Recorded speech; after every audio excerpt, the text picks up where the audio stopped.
Edi është era e dytë që në mobilerin tuaj. ka pasur raste të tilla. Ç'ke mendon? Unë nuk kam ndonjë konflikt dhe nuk jam njeri konfliktuar, jam shumë paqësor, megjithatë mendoj që lë drejtësisë përdin i cili është i detyruar ta bëjë sepse kamerat janë aty, personi është i dukshëm dhe mendoj se shumë shpejt do të bëhet ngjarje. Sa është dëmi? Po dëmi nuk është bërë ndonjë përllogaritje, po duhet të shkojë aty te 3 milion lekë reja afërsisht. Si përfaqësore. Po herën e parë sa ishte dëmi? Po ishte diçka te 5 milion lekë. Çfarë ndodhi konkretisht ditën e sotme? Sot në orën 3 të mëngjesit më lajmëron një banore përballë këtu te pallati i dyqanit që kemi dhe më njofton në telefon që e di të ka rrëz zjarë.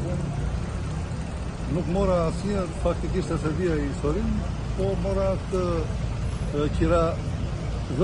qiradhënësin që e kam dhe gjiton këtu, tek objekti që kam e qira. Dhe ai u tregua i dashur dhe doli në njerë. Ndërkohë dhe unë u vesha për shkak të afërsisë të dyqanit në shtëpinë që kam. Për 5 minuta kam ardhur dhe shikoj që ishte goxha zjarr, ai po e pronën e kohë, por ishte lajmëruar dhe zjarri që erdhi zjarri. Keni patur konflikte, diskutimi ndonjë? Po pikërisht këtu